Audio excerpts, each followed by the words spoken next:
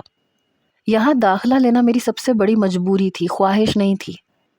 میں یہاں بس ٹائم پاس کرنے کے لیے آتی تھی، کیونکہ میں کسی اور لائن میں جانا نہیں چاہتی تھی، اور پھر نور کے بغیر میں پہلی بار کہیں اور آئی تھی تو بالکل بھی دل نہیں لگ رہا تھا۔ جہاں تک تھیوری کی پڑھائی تھی وہاں تک تو میں نے ریگولر کلاسز لیں، لیکن جہاں مجھے پریکٹیکل کرنے کے لیے بلایا جاتا تھا وہاں میرا دل ہی نہیں چاہتا تھا۔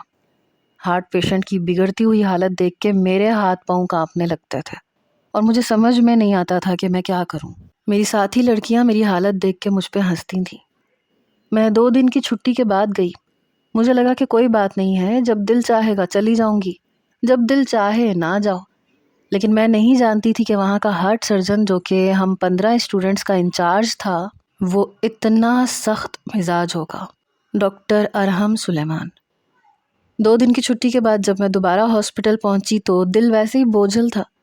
میں نے سوچا تھا کہ شاید کسی نے نوٹس بھی نہیں لیا ہوگا کہ میں آئی تھی یا نہیں، لیکن میں غلط تھی۔ ہم سب کو اس دن کارڈک وارڈ میں بلایا گیا۔ کچھ اسٹوڈنٹس پہلے سے موجود تھے، کوئی بی پی چیک کر رہا تھا، کوئی فائلز دیکھ رہا تھا۔ میں چپ چاپ جا کے ایک کونے میں کھڑی ہو گئی، جیسے کہ ہمیشہ کرتی تھی۔ حیا، آواز سن کے میں چونک گئی۔ سامنے ڈاکٹر ارحم سلیمان کھڑے تھے، سفید کوٹ پہنے، ہاتھ میں پیشنٹ کی فائل، اور وہی سنجیدہ چہرہ، آنکھوں پہ نظر کا چشمہ، ماتھے پہ بل۔ مجھے ان کے منہ سے اپنا نام سن کے کچھ حیرت ہوئی۔ کیا انہیں میرا نام پتہ تھا؟ مجھے تو لگا تھا کہ شاید اتنے اسٹوڈنٹس ہیں تو میرا نام تو یاد بھی نہیں ہوگا۔ وہ فائل سے نظریں ہٹا کے مجھے دیکھنے لگے۔ 2 دن کہاں تھیں آپ؟ ان کی آواز اونچی نہیں تھی، لیکن اتنی تھی کہ میں فوراً سے نظریں جھکا گئی۔ جی، وہ طبیعت خراب تھی۔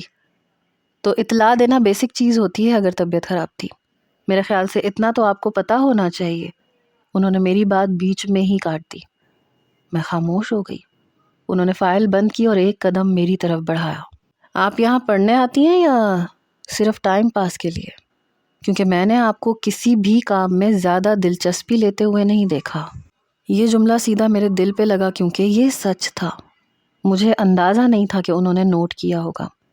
میں نے دھیمی آواز میں کہا، پڑھنے کے لیے؟ انہوں نے ہلکا سا سر ہلایا، جیسے میرے جواب سے مطمئن نہیں ہوئے۔ پھر پڑھائی تو ایسے نہیں ہوتی، یہ اسکول تو نہیں ہے کہ آج دل کیا تو آ گئے، نہیں کیا تو چھٹی کر لی۔ میرے ہاتھ آپس میں الجھ گئے، دل کر رہا تھا کہ بس یہاں سے نکل جاؤں۔ انہوں نے اشارہ کیا، ادھر آئیے۔ میں آہستہ آہستہ ان کے ساتھ چل دی۔ ہم ایک بیڈ کے پاس رکے جہاں ایک عمر رسیدہ مریض لیٹا ہوا تھا، مانیٹر اس کے ساتھ لگا ہوا تھا۔ ان کا بی پی چیک کریں۔ میرا دل ایک دم تیز تیز دھڑکنے لگا۔ جی سر، مجھے پہلی بار خود سے بی پی چیک کرنے میں کچھ ہچکچاہٹ محسوس ہو رہی تھی۔ انہوں نے میری طرف دیکھ کر اپنی بھویں اچکائیں۔ آپ کو سکھایا جا چکا ہے؟ ان کی آواز اس بار تھوڑی سخت ہوئی۔ میرے ہاتھ واقعی کانپ رہے تھے۔ میں نے بی پی اپریٹس پکڑا، لیکن میری گرپ ٹھیک سے نہیں بن رہی تھی۔ انہوں نے فوراً نوٹس کیا۔ ہاتھ سیدھا رکھیں، کف کو ڈھیلا نہ چھوڑیں، حیا۔ میں نے کوشش کی مگر پھر بھی صحیح نہیں ہو پا رہا تھا۔ انہوں نے ایک لمحہ مجھے دیکھا، پھر خود آگے بڑھے اور میرے ہاتھ کو درست پوزیشن میں رکھا۔ دیکھیں، یہ بیسک سکل ہے، اگر آپ اس سے بھی گھبرائیں گی تو پھر آپ آگے کیسے جائیں گی؟ میں نے کچھ بھی نہیں کہا، بس نظریں جھکائے رکھی۔ انہوں نے نارمل ٹون میں کہا، یہاں پیشنٹس ہوتے ہیں، کیس نہیں۔ اگر آپ انشور ہوں گی تو نقصان پیشنٹ کا ہوگا، اور اس نقصان کی کوئی بھرپائی نہیں کر سکتا، سمجھیں آپ؟ یہ بات سن کے پہلی بار مجھے واقعی تھوڑا احساس سا ہوا کہ یہ صرف پڑھائی نہیں ہے۔ کچھ لمحے خاموشی رہی، پھر انہوں نے سیدھے ہو کے کہا، آج کے بعد آپ بغیر اطلاع کے چھٹی نہیں کریں گی، اور جب آپ ایکٹیو پارٹیسپیشن میں ہوں گی تو وارڈ آپ کریں گی، صرف کھڑے ہو کے دیکھیں گی نہیں۔ میں نے ہلکا سا سر ہلایا۔ اور اگر آپ کو یہ لگتا ہے کہ آپ یہ فیلڈ ہینڈل نہیں کر سکتی، وہ ایک لمحے کو رکے، تو آپ ابھی فیصلہ کر لیں۔ یہ کہہ کے وہ اگلے پیشنٹ کی طرف بڑھ گئے اور میں وہیں کھڑی رہ گئی۔ پہلی بار مجھے اپنی کمزوری واضح نظر آ رہی تھی، اور پہلی بار یہ بھی لگا کہ شاید یہاں صرف وقت گزارنا اتنا آسان نہیں ہوگا۔ میں اب ہر کام میں توجہ دینے لگی۔ ایک بار بی پی کی ریڈنگ ٹھیک بتانے پہ ڈاکٹر ارحم نے کہا گڈ۔ یہ سن کے مجھے خوشی ہوئی۔ مجھے خود پہ تھوڑا سا اعتماد محسوس ہو رہا تھا، شاید اس لیے کہ پچھلے دن ڈاکٹر ارحم نے مجھے خود ہاتھ پکڑ کے بی پی لینا سکھایا تھا۔ میں کارڈک وارڈ میں داخل ہوئی تو معمول کی ہلچل تھی۔ نرسز ادھر ادھر جا رہی تھیں، مانیٹرز کی بیپ کی آواز، اور ہر بیڈ پہ ایک الگ کہانی۔ حیا ادھر آؤ، ایک سینئر نرس نے مجھے بلایا۔ اس پیشنٹ کی آئی وی ڈرپ سلو ہو گئی ہے، تھوڑا ایڈجسٹ کر دو۔ میں ایک لمحے کو رکی، دل میں ہلکی سی گھبراہٹ آئی، مگر پھر خود کو سنبھالا۔ جی ٹھیک ہے۔ میں بیڈ کے پاس گئی۔ مریض کی عمر زیادہ تھی، ہاتھ میں کینولا لگا ہوا تھا، ڈرپ واقعی سلو چل رہی تھی۔ میں نے کلیمپ کو تھوڑا سا کھولا، پھر مزید کھول دیا کہ شاید اب ٹھیک ہو جائے، میں نے خود ہی سے کہا، لیکن مجھے اندازہ نہیں ہوا کہ میں نے فلو ضرورت سے زیادہ تیز کر دیا ہے۔ چند ہی لمحوں کے بعد مریض نے بے چینی سے کروٹ بدلی اور اپنا سانس کھینچ کھینچ کے لینے لگا۔ یہ دیکھ کے میرے اوسان خطا ہوئے۔ سانس مشکل ہو رہی ہے، وہ شخص بامشکل بولا، اپنے سینے پہ ہاتھ مارنے لگا۔ میرا دل ایک دم سے ڈوب گیا۔ مانیٹر کی بیپ تیز ہونے لگی، HR اوپر جا رہا تھا۔ مریض کے چہرے پہ گھبراہٹ صاف نظر آ رہی تھی۔ سسٹر، میں نے گھبرا کے آواز دی، یہ دیکھیں انہیں کیا ہو رہا ہے۔ میری اپنی جان نکلی۔ نرس فوراً بھاگی ہوئی آئی، اس نے ایک نظر ڈرپ پہ ڈالی، پھر مانیٹر پہ۔ او گاڈ، تم نے فلو کتنا تیز کر دیا۔ میری تو جیسے زبان بند ہو گئی۔ میں نے بس تھوڑا سا، یہ کارڈک پیشنٹ ہے، تھوڑا سا نہیں ہوتا یہاں۔ وہ فوراً ڈرپ ایڈجسٹ کرنے لگی، مگر مریض کی حالت بگڑ رہی تھی۔ میں ڈاکٹر کو بلاتی ہوں۔ وہ بھاگتی ہوئی وارڈ سے باہر نکلی۔ میرے ہوش اڑنے لگے تھے۔ چند لمحے بعد دروازہ تیزی سے کھلا، ڈاکٹر ارحم اندر آیا۔ تیز قدموں کے ساتھ وہ سیدھا مریض کے پاس آیا۔ کیا ہوا ہے؟ نرس نے جلدی سے کہا، ڈرپ فلو سڈنلی انکریز ہو گیا ہے، پیشنٹ ریسٹ لیس ہے۔ انہوں نے ایک نظر ڈرپ پہ ڈالی، پھر مانیٹر پہ ڈالی۔ بی پی ڈراپ کر رہا ہے۔ انہوں نے فوراً آرڈرز دینے شروع کیے، فلو کم کرو، آکسیجن لگاؤ۔ نرس فوراً حرکت میں آئی۔ انہوں نے خود مریض کا ہاتھ پکڑ کے پلس چیک کی، پھر کلیمپ چیک کیا، پھر مریض سے کہنے لگے سانس آہستہ لیں، ریلیکس۔ کچھ منٹ تک وہ پوری فوکس کے ساتھ پیشنٹ کو سٹیبلائز کرتے رہے۔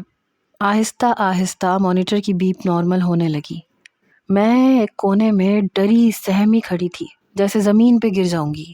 جب پیشنٹ کی کنڈیشن سٹیبلائز ہو گئی تو انہوں نے سیدھا ہو کے میری طرف دیکھا، اور میرا دل جو ابھی بھی بے ترتیب دھڑک رہا تھا، ان کی تیز نظریں دیکھ کے میں تھر تھر کانپ رہی تھی، کیونکہ نرس انہیں بتا چکی تھی کہ یہ سب کچھ میری وجہ سے ہوا ہے۔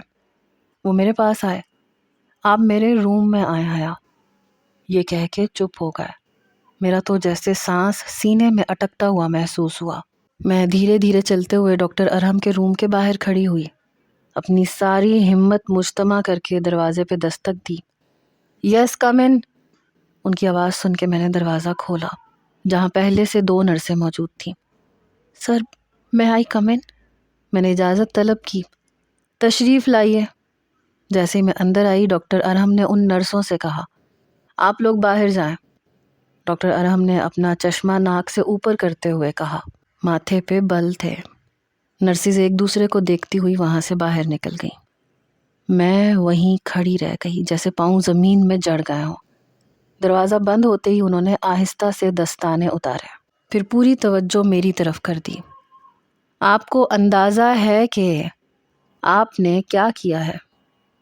میں نے بمشکل کہا، سر میں نے نہیں۔ انہوں نے فوراً ہاتھ کے اشارے سے روک دیا۔ آپ کو بالکل بھی اندازہ نہیں ہے حیا کہ آپ نے کیا کیا ہے۔ ان کی آواز اب پہلے سے زیادہ سخت تھی۔ آپ نے ایک انسٹیبل کارڈک پیشنٹ میں انکنٹرولڈ فلوئڈ پش کر دیا ہے۔ میں ساکت رہ گئی تھی۔ آپ کو یہ بھی نہیں پتا تھا کہ اس کا بی پی پہلے ہی بارڈر لائن تھا۔ میری سانسیں تیز ہو گئی۔ وہ پھر بولے، فائل دیکھی تھی آپ نے؟ میں نے نفی میں سر ہلایا۔ یہی میری سب سے بڑی غلطی تھی۔ انہوں نے گہری سانس لی، جیسے خود کو کنٹرول کر رہے ہوں۔ آپ نے نہ پیشنٹ کی ہسٹری دیکھی، نہ وائٹلز چیک کیے، اور سیدھا جا کے ڈرپ کھول دی۔ اب ان کی آواز میں واضح غصہ تھا۔ یہ ٹریننگ ہے آپ کی۔ میری آنکھوں سے آنسو بہنے لگے۔ نو سر، وہ میں نے سوچا کہ آپ نے سوچا؟ اس بار ان کی آواز بلند تھی۔ میں چونک گئی۔ حیا، یہاں سوچنے کی نہیں، جاننے کی ضرورت ہوتی ہے۔ کمرے میں ایک دم سے خاموشی چھا گئی۔ وہ کرسی سے اٹھے اور انہوں نے ایک قدم میری طرف بڑھایا۔ آپ جیسے لوگ جو ہاف نالج کے ساتھ پیشنٹ کے قریب جاتے ہیں وہ سب سے زیادہ خطرناک ہوتے ہیں۔ یہ جملہ سیدھا میرے دل میں لگا تھا۔ آپ کو ڈر لگتا ہے، ٹھیک ہے، لیکن پھر آپ ہاتھ کیوں لگاتی ہیں؟ میں کچھ کہہ ہی نہیں پا رہی تھی۔ آپ آبزرو کریں، نہیں تو آپ کھڑی رہیں۔ یہ کیا کانفیڈنس تھا جو آپ نے کیا؟ ان کی آنکھیں سیدھی مجھ پہ تھیں۔ یہ نیگلیجنس ہے حیا، سیدھی سادی نیگلیجنس۔ اب میں واقعی رو رہی تھی۔ I'm really sorry سر۔ میری آواز کانپ رہی تھی۔ انہوں نے فوراً جواب دیا، اگر اس پیشنٹ کو کچھ ہو جاتا تو کیا آپ کا سوری اس کی زندگی واپس لا سکتا تھا؟ بولیے، چپ کیوں کھڑی ہیں آپ؟ ان کا لہجہ بلند ہوا اور مجھے لگا میرا سانس یہیں تھم جائے گا۔ میرے قدم جیسے لڑکھڑا سے گئے۔ یہ ہسپتال ہے، یہاں لوگ آپ پہ ٹرسٹ کر کے لیٹے ہوتے ہیں، اور آپ… انہوں نے بات ادھوری چھوڑ دی، لیکن اس ادھوری بات نے کچھ زیادہ ہی اثر کیا۔ وہ چند لمحے خاموش کھڑے رہے، پھر نسبتاً نیچی لیکن سخت ٹون میں بولے، آج کے بعد آپ کسی بھی پیشنٹ کو ہاتھ نہیں لگائیں گی جب تک میں خود الاؤ نہ کروں۔ میں نے فوراً سر ہلا دیا۔ اور کل سے آپ وارڈ میں صرف آبزرو کریں گی، ایک بھی لفظ مس نہیں ہونا چاہیے جو بھی سکھایا جائے۔ میں اس معاملے میں بالکل بھی کوتاہی برداشت نہیں کروں گا۔ میں نے بمشکل کہا، جی سر۔ پھر انہوں نے آخری بات کہی، یہ آپ کی لاسٹ وارننگ ہے، اب آپ جا سکتی ہیں۔ میں جیسے ہی کمرے سے باہر نکلی تو